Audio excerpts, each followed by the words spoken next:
changing your life one story at a time. This is the Chicken Soup for the Soul podcast with Editor-in-Chief Amy Newmark. Hey, it's Amy Newmark, and it's Friend Friday on the Chicken Soup for the Soul podcast. Today is going to be very interesting because I'm sitting here with Liz Thompson, who is an incredibly impressive woman who was a member of Parliament in Barbados. She was an Assistant Secretary General in the UN, and she's done a lot of other amazing things too. So, Liz, welcome to the Chicken Soup for the Soul podcast. Thank you so much, Amy. Delighted to be here. So, Liz wrote for one of our recent books, and I just was flabbergasted when she sent in her story. I have to ask you, first of all, how did you know to send us your story? Actually, quite by accident, I saw it. I'm always searching for places to write, new material for writers, and I saw this ad which said that Chicken Soup for the Soul was taking admissions, and saw the title of the book and thought, that's so interesting, but I have nothing to write about. And then I said, but perhaps I do. And I debated with myself because I didn't think that what I wanted to say was sufficiently inspirational, but I wrote it anyway and sent it off and was shocked to learn that you found it sufficiently inspirational. I was blown away by your story, and I really couldn't believe that such an important person sent us the story. It's like sometimes we'll get a story from a New York Times bestselling author and it will just appear out of nowhere, and I felt the same way when your story appeared out of nowhere. I don't even know if you know that my husband used to be extremely involved with the UN, and we were friendly with Ban Ki-moon, and we did a lot of stuff at the UN. My husband had co-founded something called the Humpty Dumpty Institute, which was a big force for good at the UN. I had no idea that your husband was involved, but, it just shows how the world's a circle and that we're all interconnected, even though we don't know it. So I'm glad to find this out. Yes, I was Assistant Secretary General of the UN here at UN headquarters in New York, and I had responsibility for, or I should say co-responsibility for the Rio Plus 20 Conference on Sustainable Development and developing that platform, which has led to the Sustainable Development Goals and a lot of other very positive initiatives globally and within the UN system, including elements of reform. So it was a very exciting career opportunity for me and resulted in tremendous growth. So this all started long ago when you were what you describe as a struggling student. So let's talk about your story that you gave us, which we were thrilled to publish in Chicken Soup for the Soul, Step Outside Your Comfort Zone. And your story is called A Tough Journey to a Magical Destination. So why don't you take us through your history and what brought you to those days when you were Assistant Secretary General? The story speaks about my life as a student, and really I had never excelled as a student.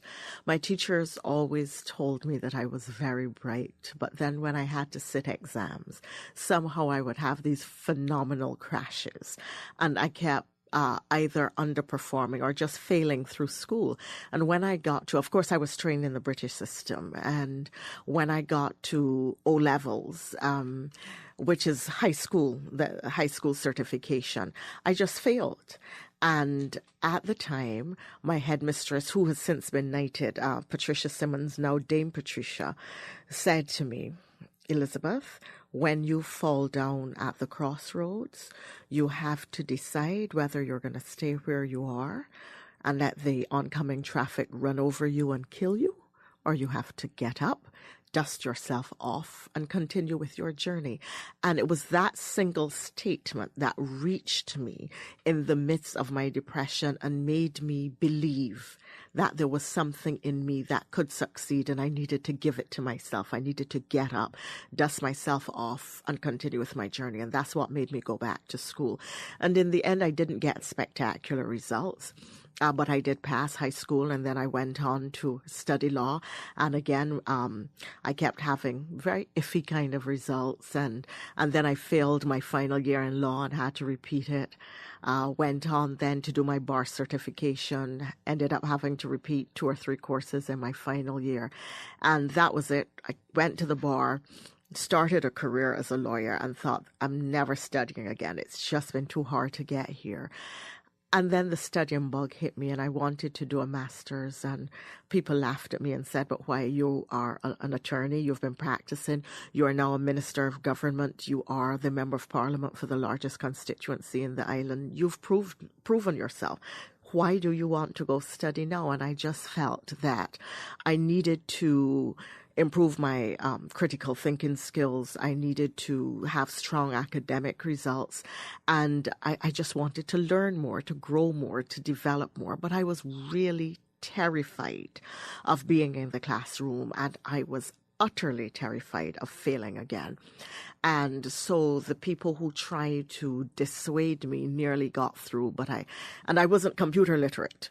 So that made it even worse. But I decided that I would try. And my first subject, I got a B. And I got B's. And then I came to the finance module, and that was it. I just figured I cannot pass this. And without this module, I could not pass I couldn't get the degree. And I thought about giving up. And a friend who remained a friend to this day, he helped me stay. He and my husband persuaded me. And another Barbadian friend who had also done the MBA with University of Liverpool persuaded me to stay in the program, and I did. And I got my first A in the finance module, and I got all A's after that. And so one day I was minding my business. I had submitted my dissertation. I knew that if I got an A in the dissertation, I would get a first-class honors, but I just didn't think anymore because, from nearly dropping out, I remember one night I hadn't studied. I was in my 40s. I hadn't studied for years. I had this history of failing. There were some young people in the classroom, the cyber classroom, chatting. I had no idea what they were talking about. They were using expressions in business and finance that I did not know. I felt so intimidated. And there I was struggling with the technology, struggling with the topic. My background was law, not business. It was really hard. And then I got this phone call, went to the phone, answered it, and there was a voice saying, I'm calling from the University of Liverpool to say congratulations, you have been awarded the Masters in Business Administration with distinction, which is first class honors.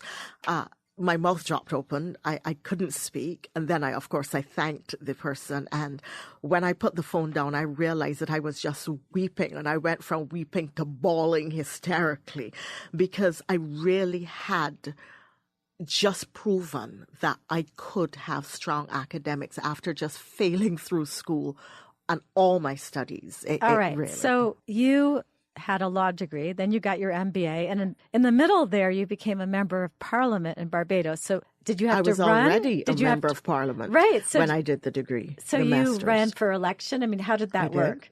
Yes, I ran for elections. In 1994, there was a general election in Barbados to elect a new government, and I ran. And actually, that was historic because I was elected to represent the largest constituency in the island.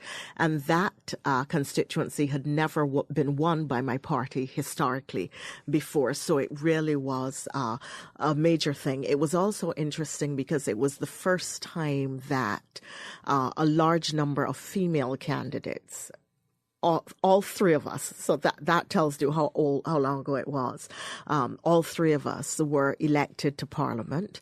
And it was also historic because I was the first female graduate of the University of the West Indies and the Faculty of Law of the University of the West Indies to be appointed to a cabinet in Barbados. So I did the Masters in Business Administration after I was already a member of Parliament and an attorney and a Minister of Government. And then I did a Masters in Law as well. Getting the first Masters made me even more confident to do a second. And I think that's how it works, that if you can just get beyond your fears, get beyond the point where you are struggling, find your faith in God, find your faith in yourself, and just do the work necessary. Just take the steps that you need to get to where you want to go. It happens, but it's a lot of work, and it means fighting your fears, overcoming your fears, and facing them. They may still be there in some measure, but you've got to face them and you've got to defeat them. So I have a question for you, because I feel like women in general are not as self-confident as they should be. I know that I'm not. Do you feel that being female is one of the reasons why you doubted yourself and why it took you longer to find the faith and realize that you could excel academically? Perhaps because there are always so many people who are willing to say to you as a woman that you don't belong here. You have no right in the table. You don't deserve a space in the room. You're not quite good enough to be where you are. You're not as good as the men. And you see it in so many ways. The way men are promoted, the way they earn more, the way they are far more easily employed than women who are equally well qualified. So you always have to work harder, to fight harder, to be visible, to be recognized, to be affirmed for the quality of your work when you are female. And perhaps, yes, I knew that as a woman, that I was always going to be shackled to my gender, and that there are people who would see it as a shackle and who would judge me as not being good enough simply because I was female. So, men are always given second opportunities and third and fourth when women are not necessarily, if we are not performing at A level all the time. I do think that right now women are feeling a little under attack. There's a lot of things going on right now. In my town, there was a man who came out prior to the local elections and suggested that all of the voters in our town not vote for a single female resident, just blanket vote against every female who was running for our representative town meeting, which is our New England form of government where you have 250 different people running the town government. So actually, I'm making a new book at Chicken Soup for the Soul. We're putting it on the schedule for May 2018, and it's called The Empowered Woman. Because I think a lot of women have some things to say these days, and I want to give them the opportunity to share their thoughts with other women and share their powerful stories of overcoming any challenges that they face as women and advising other women, because we do help each other. We are each other's cheerleaders, and I applaud you for everything that you've done. Now, I want to ask you something else. You went off to the UN. How did you get from being a minister and a politician in Barbados? How did you then get to the UN? So my party lost government in 2008, and I became leader of opposition business in the Senate, or the U.S. equivalent would be leader of minority business in the Senate. And the UN was looking for a female minister or former minister from the South to help to lead the Rio Plus 20 process. And they wanted someone who had a background in environment and sustainable development, an area in which I had worked since 1994. I had 4 degrees. And so when they were scanning, literally looking, I had done an interview for a post in the UN at the level of Assistant Secretary General, which is like the 4th highest global rank. And I didn't get the post, but apparently I had acquitted myself so well in the interview that when they were looking for another ASG, another Assistant Secretary General for Rio, my name came up, and they just called and asked me, would you be interested in taking this post? And I thought, oh my goodness, of course I would. Yes, thank you very much. I would indeed be interested. So and then that's how it happened. You moved from Barbados to New York. I came to New York and fell in love with the Big Apple.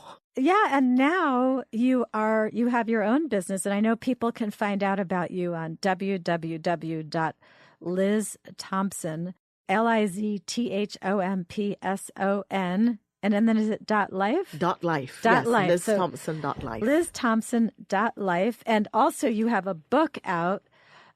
We have just exchanged books. I have given Liz my book called Simply Happy, and she was very surprised to see it because her book that she brought for me is called Make Yourself Happy. Yes. So we are exchanging our happiness ideas, which I think is really fabulous. Oh, stay out of animal enclosures and barnyard brawls. I'm just looking at a few of your tips. Oh, I can't read that one. Games people play. This is so great. I'm going to have so much fun reading this. Thank you so much. Yeah, you're welcome. The book is in full color and is made